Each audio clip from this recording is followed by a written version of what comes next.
Let's continue with linear equations. कल मैंने आपको होमवर्क में कुछ ग्राफ के क्वेश्चंस दिए थे। आप में से कुछ लोगों ने सॉल्यूशंस भेजे हैं, तो सबसे पहले हम वही डिस्कस कर लेते हैं, है ना। तो आपका फर्स्ट क्वेश्चन ग्राफ का था 10 स्टूडेंट्स ऑफ क्लास 10। हमने कल क्वेश्चन सॉल्व कर लिया था कि हमारी दो इक्वेशंस क्या बनी थी कि हमने x और y number of boys and girls ले लिया था। टोटल स्टूडेंट्स पार्टिसिपेट जो कर रहे हैं वो 10 है, और हमको गया था कि number of girls is 4 more than number of boys. तो यदि नंबर ऑफ गर्ल्स हमने x लिया तो x equal to y plus 4, हाँ x equal to y plus 4 हो जाएगा। ये तो हमारी इक्वेशन बनी थी। अब आपको इनका ग्राफ प्लॉट करना था। हमने सॉल्यूशंस भी कल निकाले थे। हम यदि ग्राफ प्लॉट करते तो हमारी एक लाइन इस तरह से जाती, it is x plus y equal to 10, हमने यहाँ पर मेंशन किया। दूसरी हमारी लाइन ये गई, हाँ यहाँ पर हमने मेंशन किया x minus y equal to 4, y इधर ले आए तो x minus y equal to 4। यदि आपने नंबर ऑफ बॉयज़ को x लिया है और गर्ल्स को y लिया तो इक्वेशन चेंज होगी। इस बात का ध्यान रखना, एक्स वाई चेंज करोगे तो इक्वेशन चेंज होगी। कल हमारी इक्वेशन बनी थी y equal to x plus 4। अभी मैंने x गर्ल्स को ले लिया तो इक्वेशन चेंज हो गई, ये बात ध्यान रखना। अब यदि आप x एक्सिस पे रिप्रेजेंट कर रहे हो, मतलब आपका यदि number of boys and girls interchange होंगे x और y पे, तो ग्राफ में भी थोड़ा सा चेंज आएगा, but finally answer will be same.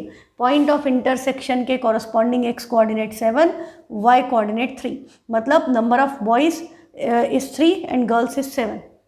यदि आपने x को बॉयज़ ले लिया तो इधर आपका ग्राफ उल्टा हो जाएगा, इधर 3 आएगा, इधर 7 आएगा, पर आंसर सेम आएगा कि बॉयज़ एंड गर्ल्स का नंबर जो है वो सेम आएगा। x और y इंटरचेंज हो जाएंगे। यदि आपने बॉयज़ को x मान लिया, गर्ल्स को y मान लिया या उल्टा कर दिया तो ऑब्वियसली यहाँ भी चेंज होगा, ठीक है। और यहाँ पर आपको स्केल भी लिखनी है। ये सब बातें मैंने आपको बताई थी, ठीक है। तो अब देखें कि आप लोगों ने जो ग्राफ्स बनाए हैं, जैसे एक ग्राफ ये है, आप देख सकते हो, दिस इज़ परफेक्ट। हाँ, यहाँ पर इसके आपने ये सारी मार्किंग की हुई है, 1 2 3 4 5 6, इधर भी है number of boys y axis पे, और यहाँ पर number of girls on x axis भी मेंशन है, स्केल भी लिखा है, पॉइंट ऑफ इंटरसेक्शन भी मार्क करके आपको इसको लिखना चाहिए। ये 3, ये 7, ये उल्टा हो गया, नंबर ऑफ गर्ल्स 7 आएगा, नंबर ऑफ बॉयज़ 3 आएगा। हाँ, तो ये बॉयज़ और गर्ल्स आपस में इंटरचेंज हो गए यहाँ पर, ये बात ध्यान रखना। इक्वेशन आपकी ये गई है, equation y equal to x plus 4 and y equal to 10 minus x, वो सब सही है, पर ये हेडिंग में गड़बड़ हो गई, बी केयरफुल। ये गलती नहीं होना चाहिए, बाकी परफेक्ट था, तो ये बात ध्यान रखें। अगला ग्राफ है सेम क्वेश्चन का, मैं नाम नहीं बता रही हूँ किसका है, जिसका है वो पहचान जाएगा, बट द थिंग इज़ कि हम कुछ बातें डिस्कस कर लें, क्योंकि आपको पता चल जाता है क्या गड़बड़े होती हैं। हाँ देखो, अब यहाँ पर हेडिंग नहीं दी कि नंबर ऑफ बॉयज़ है कि नंबर ऑफ गर्ल्स है, वो नहीं लिखा, तो ये लिखना चाहिए आपको number 1। Number 2, scale 1 centimetre equal to 1 unit, दोनों एक्सिस पे आपने सेम लिया है, तो आपको on x and y axis या ऑन बोथ एक्सिस ये लिखना चाहिए, ठीक है। ये बात ध्यान रखो। बाकी ये ग्राफ पॉइंट ऑफ इंटरसेक्शन है, यहाँ पर पॉइंट ऑफ इंटरसेक्शन भी शो किया है और इक्वेशंस भी मेंशन की है, दिस इज़ परफेक्ट। हाँ, तो कुछ चीज़ें इधर मिस होती है, कुछ चीज़ें उधर मिस होती है। आपको यदि फुल मार्क्स चाहिए बेटा, तो आपका ग्राफ बिल्कुल परफेक्ट होना चाहिए। अब ये बिना ग्राफ पेपर के भी नहीं बहाना बनाना है। जैसे कई लोग तो क्या करेंगे, ग्राफ ही नहीं बनाया मैम, ग्राफ पेपर नहीं था। फाइन, ग्राफ पेपर नहीं है पर कॉपी तो है आपके पास, रफ पेपर तो है, आप उस पर भी प्लॉट कर सकते हो। If you want to do it, you want to practice, you should do it. हाँ, तो दिस इज़ वेरी गुड। अब आप इसमें देखो, ये नंबर ऑफ बॉयज़ लिखा है, नंबर ऑफ गर्ल्स लिखा है, यहाँ स्केल मिसिंग है, स्केल लिखना है, ठीक है। स्केल शुड बी ड्रॉन, आपने पॉइंट्स भी शो नहीं किए, और पॉइंट ऑफ इंटरसेक्शन इधर 3 और इधर 7 आ रहा है, ठीक, 2 4 6 ये सब सही है, पर इस पर इक्वेशन नहीं लिखी। इक्वेशन लिखना कंपलसरी है। हाँ, आपको पॉइंट्स जो आपके पॉइंट ऑफ इंटरसेक्शन आ रहे, that should be written in the bracket. ये बात ध्यान रखो बेटा, छोटी छोटी बातें हैं। ग्राफ बनाना कोई बहुत मुश्किल काम नहीं है, बट परफेक्शन के लिए उसकी सजावट पूरी होनी चाहिए।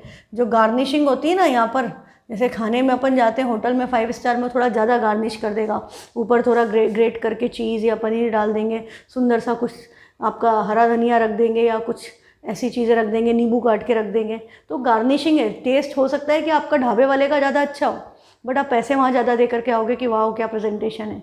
तो यदि आपको मैथ्स में भी presentation should be very good, आपको फुल मार्क्स चाहिए तो आपकी यहाँ पे गार्निशिंग है, ये सब अच्छी होनी चाहिए, तो आपको फुल मार्क्स मिलेंगे। नहीं तो देख करके टीचर को लगेगा इसने ढंग से नहीं किया है। हाँ, हर चीज़ के मार्क्स होते हैं, हेडिंग लिखने के भी आधा नंबर 1 नंबर कट जाता है, ठीक है। तो इसलिए ये बात ध्यान रखो कि सारी चीज़ें सिस्टमेटिक करो। अब यहाँ भी इक्वेशंस लिखी हैं, स्केल भी लिखा है फर्स्ट क्लास, यहाँ पर बस वही number of boys number of girls लिखना रह गया। पॉइंट ऑफ इंटरसेक्शंस भी लिखे हैं, हाँ, जो पॉइंट्स प्लॉट किए हैं वो भी लिखे हैं। तो आप देख सकते हो कि हर ग्राफ में थोड़ा थोड़ा कुछ ना कुछ गड़बड़ हो रही है, ठीक है। ये दिखाने का पर्पज़ यही था, जिन्होंने भेजा है उनके लिए भी और जिन्होंने नहीं भेजा है उनके लिए भी, कि आपको पता चला ना कहाँ कहाँ मिस्टेक्स होती है। जबकि मैंने सारी चीज़ें डिटेल में आपको बताई थी कि ये भी लिखना है, ये भी लिखना है, ये भी लिखना है। तो हम कोशिश क्या करें कि हम वापस से इनमें करेक्शंस करें, है ना। जिन्होंने भेजा है वो करेक्शंस करें, जिन्होंने नहीं भेजे हैं वो वापस से अपनी कॉपी में ग्राफ बनाएं और उसको परफेक्शन के साथ बनाएं। जो भी चीज़ें मिस हो रही है, यदि बेटा आप चाहते हो कि बोर्ड में आपके फुल मार्क्स आएँ, मैथ्स में 100 आउट ऑफ 100 लाना है, ये आपका ड्रीम है, तो ये उसके लिए आपकी एक स्टेप है। You are moving 1 step towards that. एक साथ जंप मार के 100 आउट ऑफ 100 नहीं आते, आपको डेली थोड़ा थोड़ा थोड़ा इम्प्रूव करना पड़ेगा। और तरीके मैं आपको बता रही हूँ, फॉलो तो करो। हाँ, मैं आपको सारी चीज़ें डिटेल में बता रही हूँ, बट फॉलो करना आपके ऊपर है। यदि आप फॉलो करोगे तो आपके मार्क्स डेफिनेटली आएंगे। कोई भी कॉपी चेक करे आपके मार्क्स नहीं काट सकता।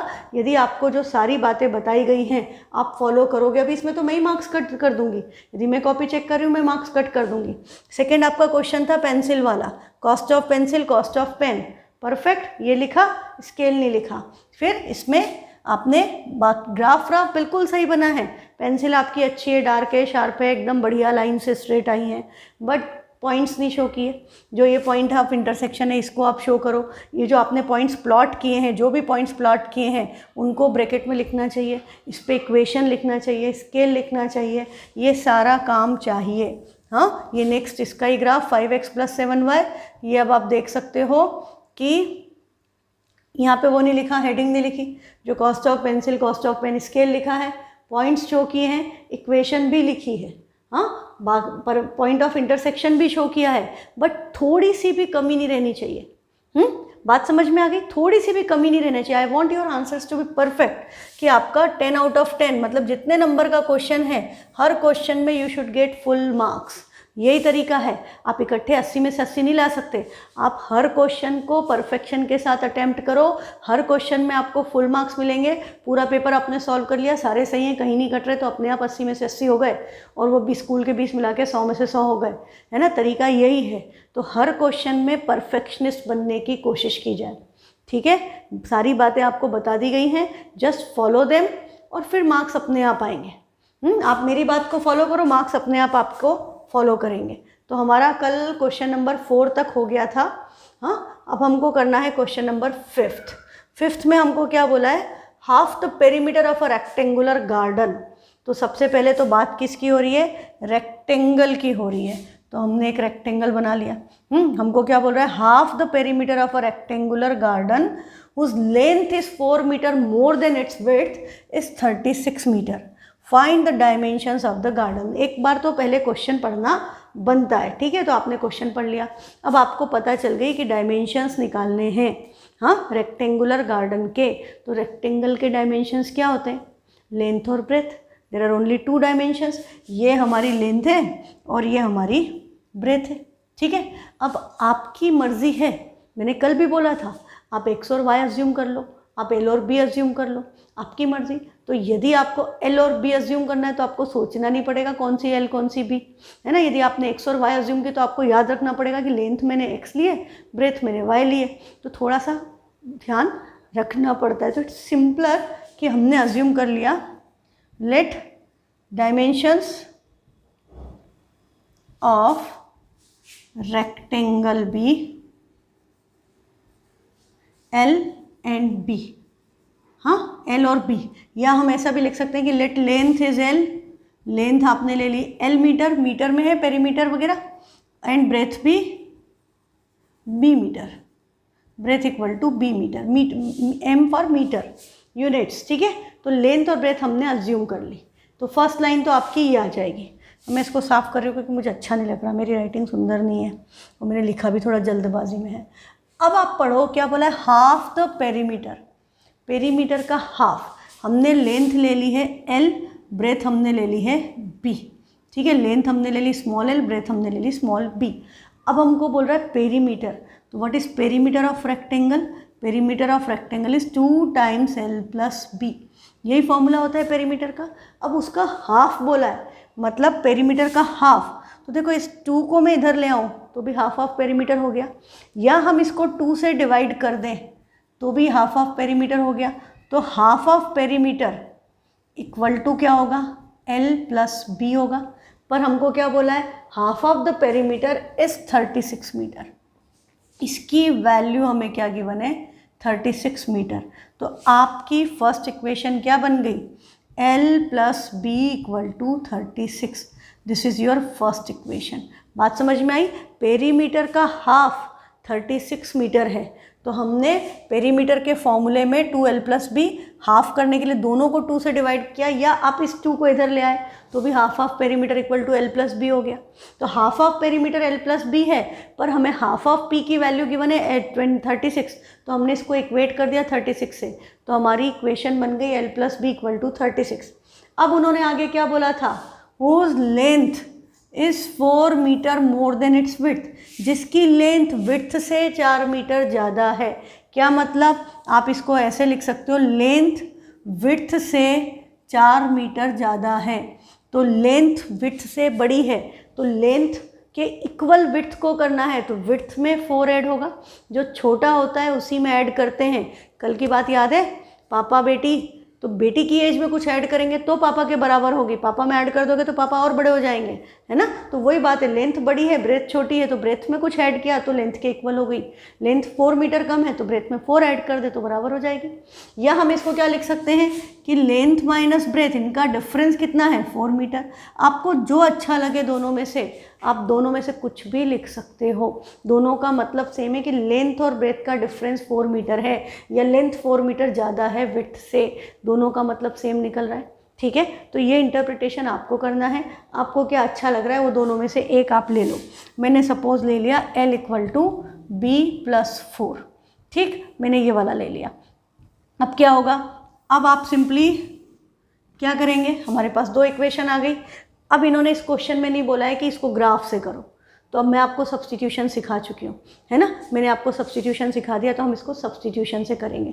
तो हम सब्स्टिट्यूशन से कैसे करें, आपका फर्स्ट इक्वेशन में l प्लस बी है, सेकेंड में l इक्वल टू है, तो हम ये वैल्यू सब्स्टिट्यूट कर दें फर्स्ट में, तो substituting value of l in equation 1, first में हम सब्स्टिट्यूट कर रहे हैं L की वैल्यू, तो L प्लस, तो L की जगह क्या आ गया, B प्लस 4, आगे plus B equal to 36 as it is, B plus 4 plus B equal to 36 हो गया। अब B प्लस B क्या होता है, B प्लस B तो 2B हो गया, ये 4 उधर जाएगा, 36 में से 4 माइनस होगा, डायरेक्टली लिख सकते हो माइनस करके 32, 2 से डिवाइड कर दें तो B की वैल्यू क्या आ गई 16, तो B comes out to be 16 unit क्या थी, मीटर। तो लेंथ क्या हो गई, लेंथ हो गई 16 प्लस 4 दैट इज़ 20 मीटर। तो हमारे रेक्टेंगल के डायमेंशंस क्या आ गए, length is 20 metre and breadth is 16 metre. 20 metre length है, ब्रेथ 16 मीटर है। अब देखो आंसर से देखो, लेंथ हमारी आई है 20 और ब्रेथ हमारी आई है 16, लेंथ इससे 4 मीटर ज़्यादा है। 20 16 माइनस 16 से 4 कम है, 16 में 4 ऐड कर देंगे तो 20 के इक्वल हो जाएगा। हमने ये लिखा था ना 20 इक्वल टू 16 प्लस 4, या 20 माइनस 16 इक्वल टू 4, दोनों बात समझ में आई। इन दोनों को ऐड करें तो 20 plus 16 is 36, L plus B 36, perimeter क्या होता है इसका डबल 72, 72 का हाफ इज 36। दोनों कंडीशन सेटिस्फाइड, ही हमने क्या किया, हमने इस रिजल्ट को वेरीफाई कर लिया, ठीक है। हमको यहीं पर पता चल गया कि हमने क्वेश्चन करेक्ट अटेम्प्ट किया है। अब हम अगले क्वेश्चन पे चले जाएं। तो फाइनली आपको क्या लिखना चाहिए, फाइनली स्टेटमेंट वाला क्वेश्चन था तो आपको लिखना चाहिए therefore dimensions of rectangle are, dimensions of rectangle are length equal to 20 metre and breadth equal to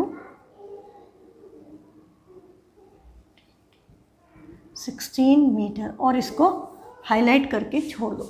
इतना काम कर दो, परफेक्ट, आपका कोई भी नंबर नहीं काट सकता, है ना। आपको फुल मार्क्स देना ही पड़ेंगे यदि आपने ये सारी चीज़ें कर दी।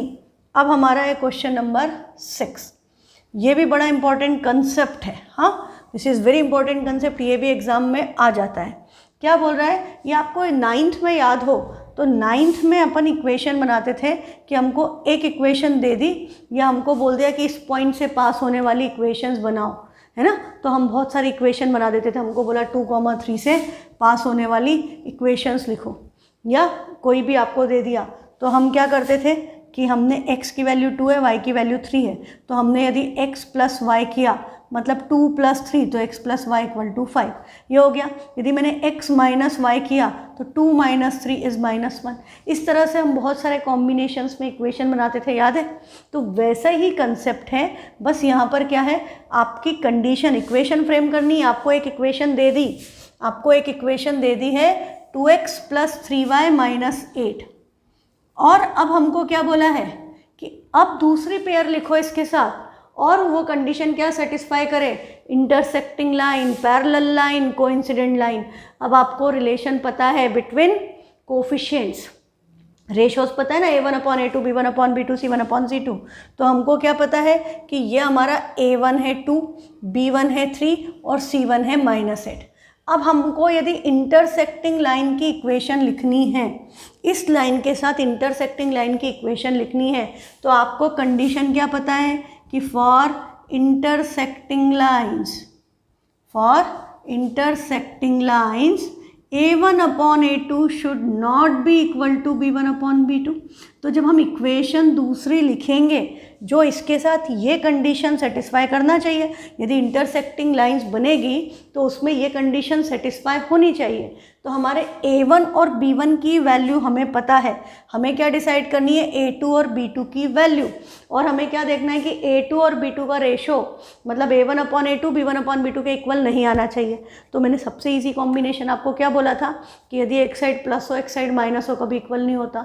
तो मैं एक तरीका, देखो इसके हज़ारों आंसर हो सकते हैं, पिछले साल भी अपन ने 9th में बात की थी, जैसे अभी जो क्वेश्चन लिखा था कि 2 और 3 से पास होते हुए एक पॉइंट से इन्फाइनाइट लाइन पास होती है, हाँ, तो ये इससे इंटरसेक्टिंग लाइन, तो एक पॉइंट पे इंटरसेक्ट करेंगे किसी ना किसी, इंटरसेक्टिंग लाइंस पहले इंटरसेक्टेड सिंगल पॉइंट और एक पॉइंट से इन्फाइनाइट लाइन पास होती है, तो इसके हम इन्फाइनाइट आंसर लिख सकते हैं, बहुत सारे लिख सकते हैं, हर बच्चा अलग आंसर लिख सकता है और हर कोई करेक्ट हो सकता है। ठीक है, पहली बात तो ये क्लियर कर लें। तो अब बेटा हमको क्या ध्यान रखना है, हमको बस ये कंडीशंस पे फोकस करना है। तो हमारा ये 2 है और ये 3 है, तो हम सेम इक्वेशन लिख दें विथ नेगेटिव साइन। हम ऐसा कर सकते हैं, हम लिख दें 2x minus 3y minus 8 equal to 0। तो ये देखोगे तो a1/a2 क्या हो गया 1, b1/b2 क्या हो गया -1। 1 और -1 इक्वल नहीं हो सकते, तो आपकी इक्वेशन बन गई। एक तरीका, ये एक तरीका क्या है कि हमने सेम लिख दिया बट हमने साइन चेंज कर दिया। साइन हम यहाँ भी चेंज कर सकते थे कि मैं यहाँ माइनस कर दूँ, यदि मैं यहाँ माइनस करूँगी तो यहाँ प्लस करूँगी, तो इधर -1 आएगा इधर +1 आएगा। एक जगह साइन सेम रखो, एक जगह साइन चेंज कर दो ताकि रिलेशन आपका अपोजिट हो जाए। ठीक है, दूसरा आपका तरीका क्या है, एक तरीका ये हो गया। दूसरा तरीका ये है कोफिशिएंट को इंटरचेंज कर दो। इसका a2 में a2 को b1 की जगह डाल दो, b1 को a2 की जगह डाल दो, a2 को b1 की जगह डाल दो, a1 को b2 की जगह डाल दो, तो हमारी दूसरी इक्वेशन क्या बन जाएगी, 2 इधर 3 इधर। तो हम क्या लिख सकते हैं 3x + 2y, और 8 की जगह आपको जो मर्जी, आप 8 ही लिखना है तो 8 ही लिख दो, 1 लिखना है 1 लिख दो, जो नंबर लिखना है कुछ भी लिख दो। अब ये देखो ये 2/3 ये 3/2 इक्वल हो ही नहीं सकता। इस केस में आपका रेशियो क्या आ गया, 2/3 इज़ नॉट इक्वल टू 3/2। इस केस में क्या आया था, 1 इज़ नॉट इक्वल टू -1। हाँ, तो ये आपकी कंडीशन सेटिस्फाई हो रही है।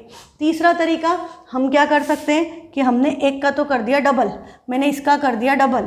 थर्ड तरीका 2 की जगह लिख दिया 4x, और इसको या तो सेम लिख दिया या इसका ट्रिपल कर दिया या कुछ और डबल के अलावा, बिकॉज आई डोंट वांट, इसका रेशो 1/2 आ रहा है तो मैं उसका रेशो 1/2 नहीं चाहती, क्योंकि सेम नहीं आना चाहिए, अलग आना चाहिए।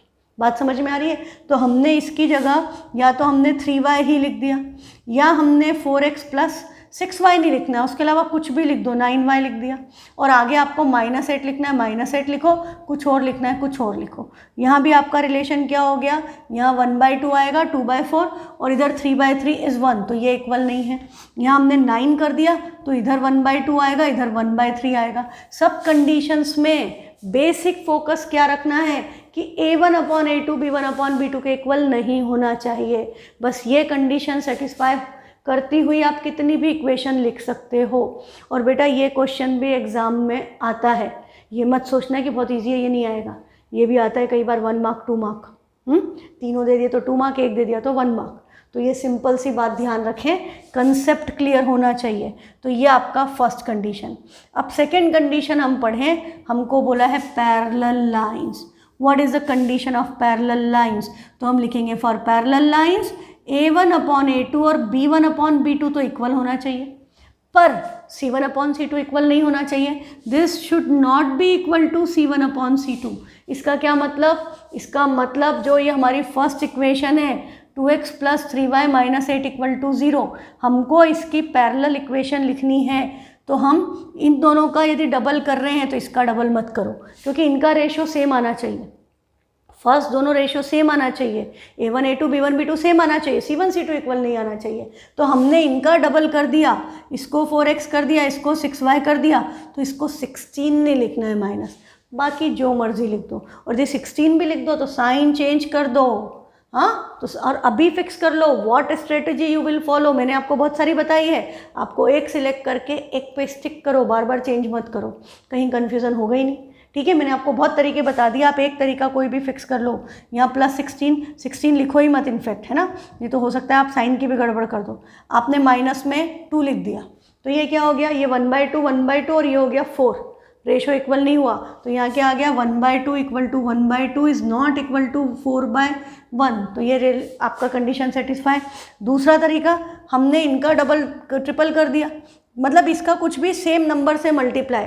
मैंने इसको 3 से किया तो ये 6x, उसको 3 से किया 9y। अब मैं इसको वापस 8 ही लिख दूँ तो ये 1/3 है, वो रेशो 1 हो जाएगा, तब भी इक्वल नहीं है। तो यहाँ 1/3 = 1/3, this is not equal to 1। तो कंडीशन सेटिस्फाइड। बात समझ में आ रही है? किसी भी दो नंबर से डबल ट्रिपल 4 टाइम्स 10 से मल्टीप्लाई कर दो, फर्स्ट 2 को मल्टीप्लाई करो, थर्ड को मत करो, ताकि रेशो सेम नहीं आए। क्लियर? तो आप कितने भी आंसर लिख सकते हो। ठीक, अब थर्ड कंडीशन कोइंसिडेंट। अच्छा, यही चीज़ें इंटरसेक्टिंग लाइन के बजाय यूनिक सॉल्यूशन बोल देते, infinitely many solution, no solution, तब भी कंडीशंस यही अप्लाई होती है ना। तो ये बात ध्यान रखना। अब आपको बोला कोइंसिडेंट लाइंस, कोइंसिडेंट लाइन सबसे इजी केस, सबका रेशो इक्वल होगा। फॉर कोइंसिडेंट लाइंस रिलेशन जरूर लिखें, ज़्यादा मार्क्स में आया है तो रिलेशन लिखो कि A1/A2 = B1/B2 = C1/C2। अब इक्वेशन है आपकी 2x + 3y - 8 = 0। अब ये तो सबसे आसान है और मेरे ख्याल से आप समझ ही गए होंगे कि इसमें क्या करना है। इसमें यदि हमने 2 से मल्टीप्लाई किया तो सबका डबल और साइन शुड बी सेम, ताकि रेशो सेम आए। ये हो गया 4x + 6y - 16 = 0। डिवाइड करोगे सबको, सबका रेशो 1/2 1/2। 3 टाइम्स करो तो सबका करो, 3 × 2 = 6x, 3 × 3 = 9y - 24। हाँ, प्लस मत कर देना, रेशो सेम चाहिए, साइन भी सेम रहना चाहिए। जो साइन है, जो प्लस है तो प्लस, माइनस है तो माइनस, ताकि दोनों आपस में कैंसिल हो जाए, सब पॉजिटिव आए। Simple concept, easy concept. सबको 10 से कर दिया तो ये आपका 20x 30y - 80 = 0। Infinite possibilities are there, you have to select one option and just fix on that कि कैसे करना है। इक्वेशन चेंज हो जाएगी, इक्वेशन मत याद करना, इक्वेशन चेंज हो जाएगी, सेम दे ज़रूरी नहीं है, but concept will be same. तो यू फिक्स वन कंसेप्ट कि आप किस पे काम करना चाह रहे हो। अब नेक्स्ट क्वेश्चन भी मैंने आपको कल होमवर्क में दिया था कि draw the graphs of the equation x - y + 1 = 0 and 3x + 2y - 12 = 0 and determine the coordinates of the vertices of the triangle formed by these lines and the x-axis and shade the triangular region। तो बेटा सबसे पहले हम इसका graph plot करना चाहते हैं, x - y + 1 = 0। तो सबसे आसान क्या दिख रहा है कि x = कर दो, y + 1 उधर जाएगा, -y + 1, y - 1 हो गया। सेकेंड इक्वेशन जो दिख रही है 3x + 2y - 12, 3x2y किसका डिविजिबिलिटी रूल इजी है? y का, 2 का। तो ये y को इधर रखेंगे, इन दोनों को उधर भेजेंगे, तो ये 12 माइनस 3x हो गया। तो y की वैल्यू आपकी क्या बन गई? 12 माइनस 3x डिवाइडेड बाई 2। ये बातें तो अब समझ में आ जाती है। 12 उधर गया प्लस हो गया, प्लस 3x उधर गया माइनस हो गया, 2y 2 मल्टीप्लिकेशन में था उधर गया डिवीजन में चला गया। ठीक है, अब आपको इसके भी सॉल्यूशन निकालने, उसके भी सॉल्यूशन। तो अब हमने इसमें, मैं सीधे टेबल बना दूं क्योंकि इसमें बहुत सारी चीज़ें करनी है। I can directly draw the table. तो x और y मैंने ले लिया 0, तो 0 माइनस 1x क्या आएगा? -1। y मैंने ले लिया 1 माइनस 1x क्या आ गया? 0। 2 सॉल्यूशन आ गए। अब इसमें भी मुझे सॉल्यूशन लेने हैं। अब आपको इसमें पता है क्योंकि हम बहुत बार डिस्कस कर चुके कि डिवीज़न किससे हो रहा है? 2 से। ये नंबर इवन है, तो even minus even will be even. तो आंसर इंटीग्रल वैल्यूज़ आएगी, मतलब इंटीजर्स में आएगा। पॉजिटिव नेगेटिव चलेगा, but number should be integer, decimal में नहीं जाना है, प्लॉटिंग में दिक्कत जाएगी। तो हम क्या करेंगे? हमने यदि x ये 3 है, इवन मल्टीपल्स लेते जाएं तो वो अपने आप मल्टीपल इवन आएगा। 3 के टेबल में इवन नंबर पे इवन आएगा। Even minus even even, even divided by 2 is possible. तो x ले लिया हमने 0, तो 12/2 हो गया 6। x हमने ले लिया 2, तो 2 3 ज़ा 6, 12 माइनस 6, 6/2, y की वैल्यू क्या आ गई? 3। ये 2 सॉल्यूशन मेरे आ गए। अब मैं इसको ग्राफ पेपर पे प्लॉट करूं तो क्या हो जाएगा? मैं ग्राफ पेपर पे इसको प्लॉट करूं तो सपोज x इक्वल टू ये है 0 0, तो ये हो गया, ये 1 2 3 तक ही जाना है, और y पे मुझे 3 6 तक जाना है। तो मैंने 3 ज़ा 6 ज़ा ऐसे ले लिया। Scale on x axis 1 centimetre equal to 1 unit, और ऑन y एक्सिस 1 सेंटीमीटर मैंने क्या ले लिया है? 3 यूनिट्स। ठीक है, -1, 0। x इक्वल टू -1 पे y की वैल्यू 0, ये पॉइंट आ गया। -1, 0। सेकेंड है x इक्वल टू 0 पे y की वैल्यू 1, ये 3 है तो बीच में 1 आएगा। तो x इक्वल टू 0 पे y की वैल्यू 1, दिस इज 0, 1। इन दोनों से होते हुए लाइन बना दी एकदम, दोनों तरफ एक्सटेंड कर दें। इसके ऊपर लिख दें x minus y plus 1 equal to 0। एक काम खत्म। दूसरा है x इक्वल टू 0 पे y की वैल्यू 6, x इक्वल टू 0 पे y की value 6, this is 0, 6। Next is x equal to 2 पर y की वैल्यू 3, तो ये यहाँ पर आ गया 2, 3। इन दोनों को ज्वाइन करते हुए लाइन बनाई। अब हमको ये आपका आ गया 2, 3। अब देखो क्या करना है, आपको प्लॉट इसको शेड करना है जो x एक्सिस के साथ बना। तो यदि मैंने लाइन यहीं तक बनाई तो ये वो नहीं करेगी इंटरसेक्ट, तो आप इसको एक्सटेंड करो ताकि x एक्सिस पे इंटरसेक्ट करे। तो ये x एक्सिस के साथ ट्राइंगल बन रहा है।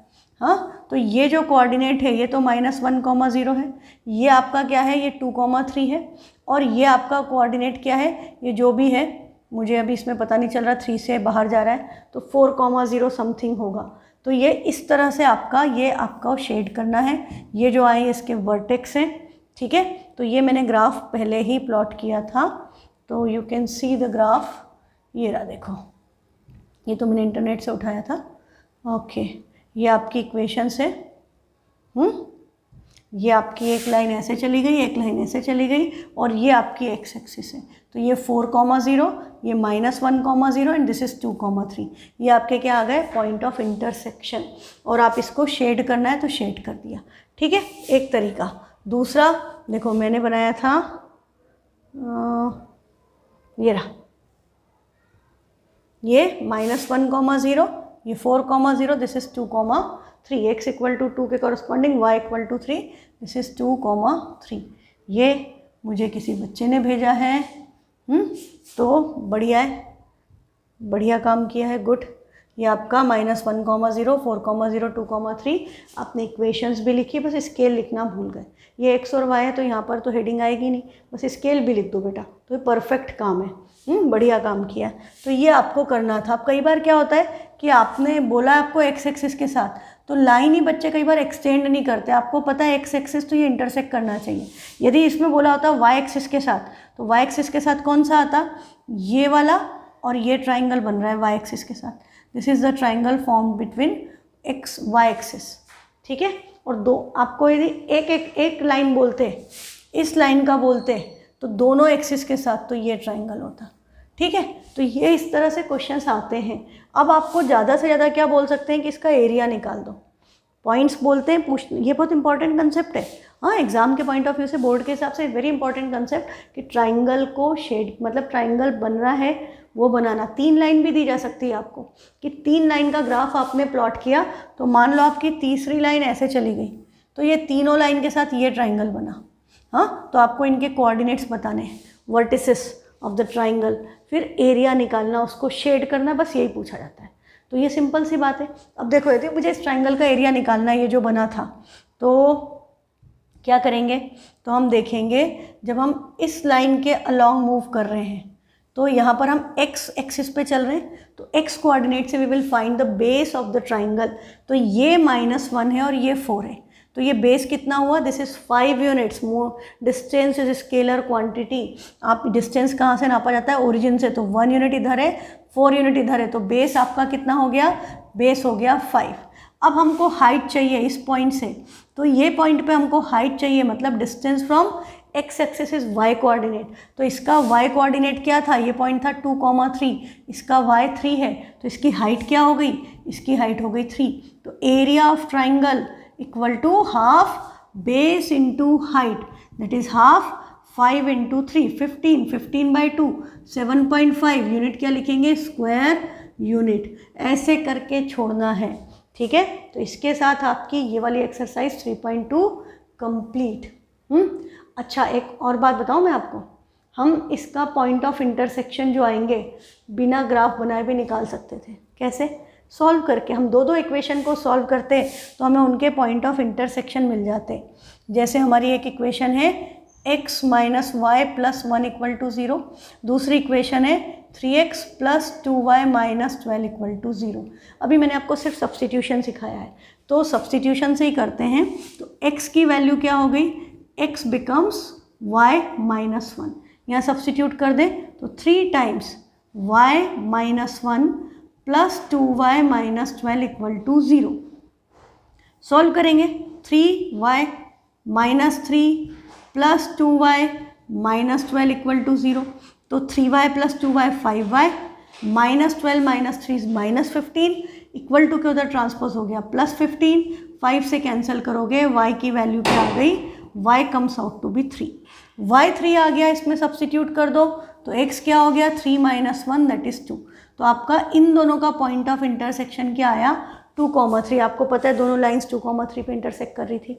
अब हमें दूसरा जो पॉइंट निकालने हैं वो कैसे निकलेंगे, वो हमारा ये इक्वेशन विथ एक्स एक्सिस। हाँ, एक्स एक्सिस की इक्वेशन क्या होती है, एक्स एक्सिस पे y की वैल्यू 0 होती है, तो y की वैल्यू 0 लें और इसमें सब्स्टिट्यूट करें तो x + 1 = 0, तो x = क्या आएगा, -1। You know very well the other point of intersection was -1, 0। फिर आपका थर्ड जो था वो किससे निकलेगा, इस इक्वेशन से। ये जो इक्वेशन है इसके साथ भी हम क्या करेंगे, इसमें भी हम y = 0 रख देंगे, क्योंकि पॉइंट ऑफ इंटरसेक्शन किसके साथ निकालना है, x एक्सिस के साथ। तो y 0 रखेंगे तो 3x = 12, तो x क्या आ गया, 4, y 0, तो ये पॉइंट भी क्या आ गया, 4, 0। तो यदि ग्राफ नहीं बनाया है तो भी हम पॉइंट ऑफ इंटरसेक्शन निकाल सकते हैं। 3 इक्वेशन है, 2 एट अ टाइम सॉल्व करो, आपका तीनों पॉइंट ऑफ इंटरसेक्शन आ जाएंगे। ठीक है, ये चीज़ हालांकि करनी नहीं पड़ती, करनी ग्राफ से ही पड़ती है, बट ये मैंने आपको सिखा दी कि आप चेक कर सकते हो यदि आपका ग्राफ में कुछ गड़बड़ हुई तो you can do it and check it. Next is substitution method that you have already learn. हाँ, तो हम एग्जाम्पल से शुरू करते हैं। एग्जाम्पल नंबर 7 है, solve the following pairs of equations bye substitution method. तो देखो, सब्स्टिट्यूशन मेथड में मैंने आपको क्या बोला, उसकी वैल्यू सब्स्टिट्यूट करो x और y में से जिसका कोफिशिएंट 1 है। तो यहाँ पर किसका कोफिशिएंट 1 है, सेकेंड इक्वेशन में, this is your equation number 1, this is your equation number 2। Second equation में x का कोफिशिएंट 1 है, तो इट इज़ एडवाइजेबल कि हम x की वैल्यू सब्स्टिट्यूट करें, है ना। यदि हमारे पास चॉइस है x और y में 4 जगह आ रहे हैं, 4 में से कहीं भी एक जगह A1, A2, B1, B2 में से जो 1 हो उसको सब्स्टिट्यूट करो। यदि 1 हो ही नहीं तो फिर किसी को भी करो कोई फ़र्क नहीं पड़ता। But if you have an option कि जहाँ पर 1 कोफिशिएंट है तो आप उसको सब्स्टिट्यूट करो, कैलकुलेशन ईजी होगी। कैसे होगा? अब इससे x की वैल्यू क्या होगी, हम x की वैल्यू निकालेंगे तो ये 2y उधर ट्रांसपोज होगा, 3 - 2y। हमने सेकेंड इक्वेशन से x की वैल्यू निकाली। अब सेकेंड में नहीं सब्स्टिट्यूट करेंगे, सब्स्टिट्यूट किस में करेंगे? फर्स्ट इक्वेशन में। तो हम क्या लिखेंगे? Substituting value of x in equation 1। अब जहाँ x है वहाँ पर ही आना है, तो वो 7x है, तो 7 टाइम्स x की जगह क्या आएगा? 3 - 2y। We will put a bracket over here. हाँ, ब्रैकेट लगाना, नहीं तो गड़बड़ हो जाएगी। सिर्फ 3 से मल्टीप्लाई करोगे, 2y से नहीं करोगे तो आंसर गलत हो जाएगा। आगे -15y as it is and this is equal to 2। ये बाकी का सब सेम है, बस x की जगह पर हमने 3 - 2y सब्स्टिट्यूट कर दिया। ठीक है, अब आपका ये देखो, इससे फ़ायदा क्या होता है बेटा? इक्वेशन हो जाती है 1 वेरिएबल में। अब आप इस ब्रैकेट को ओपन करोगे तो 7 3 = 21, 7 2 = 14 -15y = 2। ये हो गया। अब ये 1 वेरिएबल है ना, 14y 15y ऐड हो गए, क्या हो गया? 29y। माइनस का इसको उधर भेजो, 2 को इधर लाओ, तो 21 - 2, और ये उधर जाके क्या हो गया? 29y। 21 - 2 = 19, 29 इधर आएगा तो y की वैल्यू आपकी क्या आ गई? 19/29। थोड़ी वियर्ड सी है पर यही वैल्यू आ रही है, जो आ रही है। एक बार कैलकुलेशन चेक कर लो, यदि ऐसा लगे कि बड़ी विचित्र सी वैल्यू आ रही, कई बार लगेगा आपको, तो एक बार चेक कर लो। अभी मैंने कोई गलती नहीं की, आई एम कॉन्फिडेंट, तो मेरा आंसर यही आएगा। नेक्स्ट अब हम क्या करें? अब x की वैल्यू निकालनी है, तो हम ये जो वैल्यू आई है यहाँ सब्स्टिट्यूट करेंगे। तो substituting value of y in x, तो ये क्या हो गया? x = 3 - 2 times y is 19/29। अब आपको पता है कि LCM लेना पड़ेगा, और ऐसी गलती मत कर देना कि 28 लिख दिया, सारा का बड़ा हो जाएगा। LCM क्या आएगा? 29। 29 3 ज़ा 87, 19 2 ज़ा 38, माइनस किया 9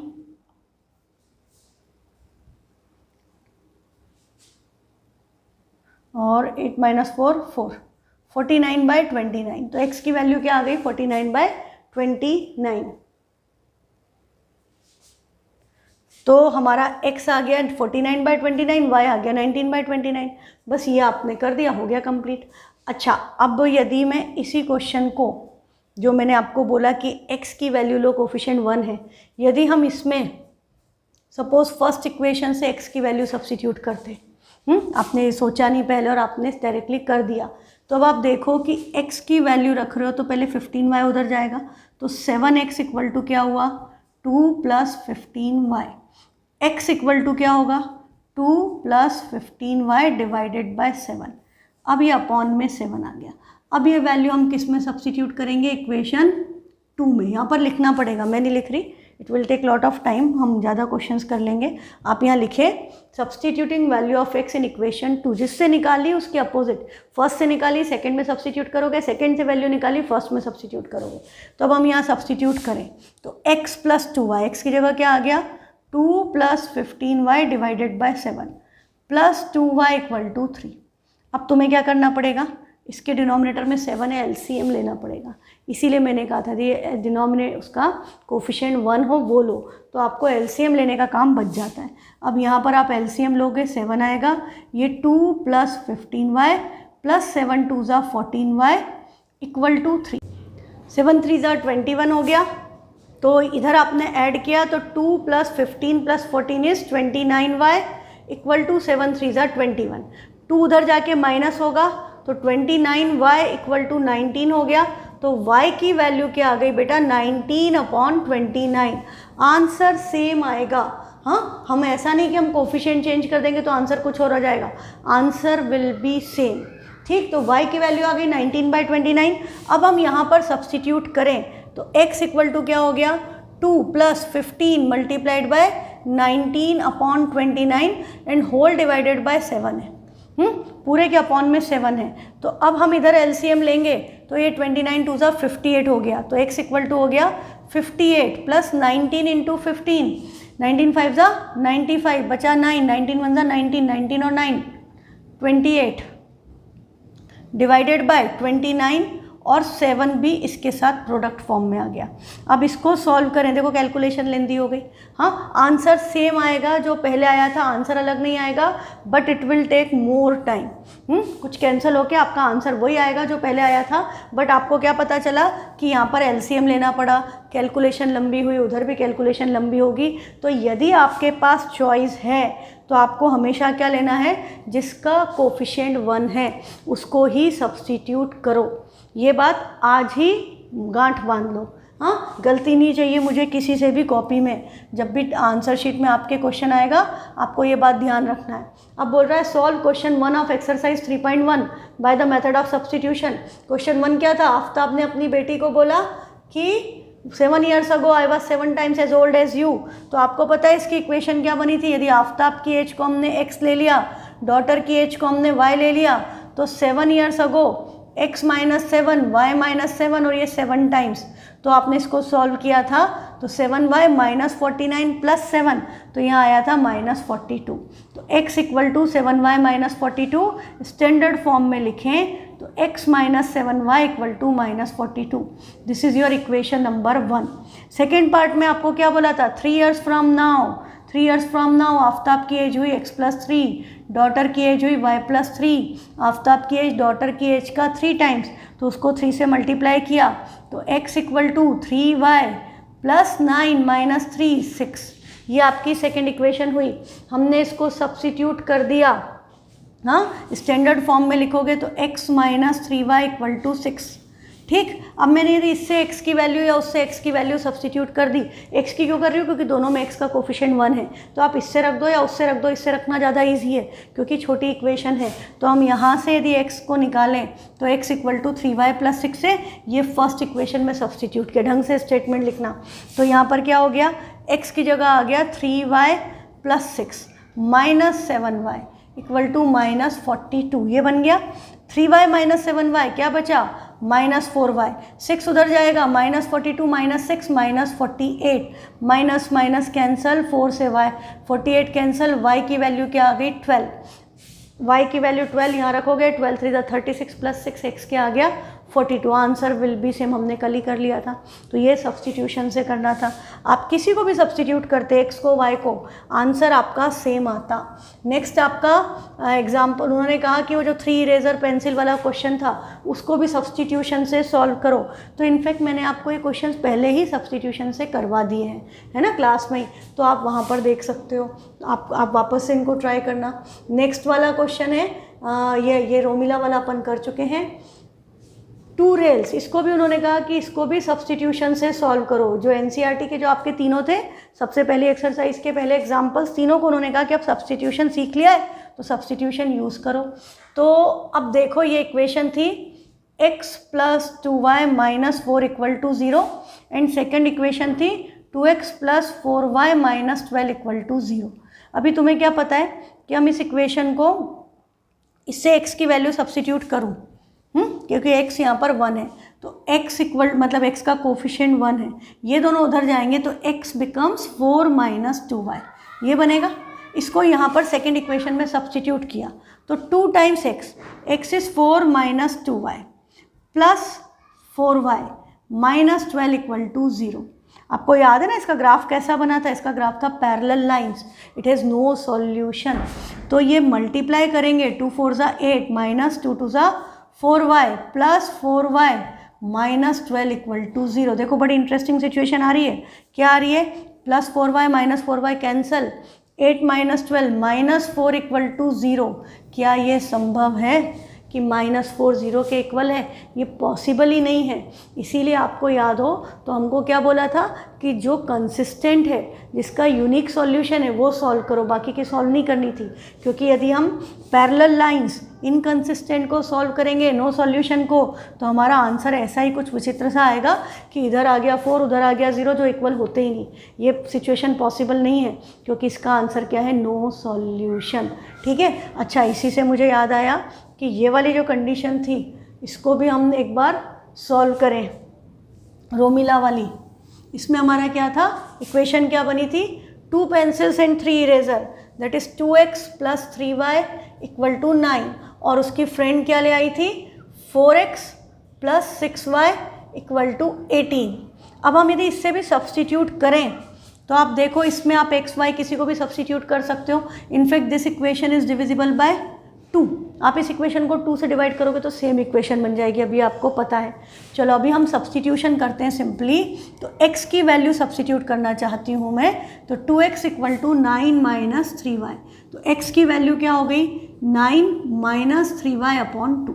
यहाँ पर सब्सटीट्यूट किया सेकेंड इक्वेशन में, तो 4 times 9 minus 3y upon 2 plus 6y equal to 18, यही होगा। अब बड़ी मज़ेदार बात है, देखो ये 4 है और ये 2 है, ये इसके साथ मल्टीप्लिकेशन में 2 डिवीज़न में, यदि कैंसिल हो रहा है तो कैंसिल करना है। ये नहीं कि हम तो एलसीएम ही लेंगे, ऐसा ज़रूरत नहीं है। 2 1 ज़ा 2, 2 2 ज़ा 4, ये 2 टाइम्स आ गया। तो 2 ब्रैकेट में 9 माइनस 3y, मल्टीप्लाई करो ब्रैकेट को, तो 9 2 ज़ा 18 minus 6y plus 6y equal to 18। फिर आपको एक इंटरेस्टिंग सिचुएशन मिली। क्या सिचुएशन मिली कि भाई ये माइनस 6y प्लस 6y तो 0 हो गए और 18 इक्वल टू 18, इसका क्या मतलब 18 इक्वल टू 18 सही है, दोनों बातें सही है। इसको इधर ले आते कैंसिल कर दें तो 1 इक्वल टू 1, इसको इधर ले आए तो 1 माइनस 1 0 इक्वल टू 0, सारी चीज़ें सही है। तो ये कौन सी कंडीशन थी, ये इन्फाइनाइटली मेनी सॉल्यूशन, हर सॉल्यूशन सही है। ग्राफ कैसा बनेगा, कोइंसिडेंट लाइंस, है ना। तो ये बात याद रखना, जब भी आपका इन्फाइनाइटली मेनी सॉल्यूशन है तो आपका दोनों साइड इक्वल, ऐसी कंडीशन आएगी जो इक्वल होगी, 1 इक्वल टू 1 टाइप, जो भी 18 equal to 18, 3 equal to 3, something like that. हाँ, और यदि आपका नो सॉल्यूशन है तो एक साइड कुछ और, दो ऐसी चीज़ें आ जाएंगी इक्वल टू के आमने सामने, which are not equal to each other. ये बात आप ध्यान रखना, ठीक है। तो इसके साथ हमारा आज की क्लास फिनिश। आज जो भी आपको बताया है वो सबको वापस से रिवाइज करो, ग्राफ्स की प्रैक्टिस करो। Thank you.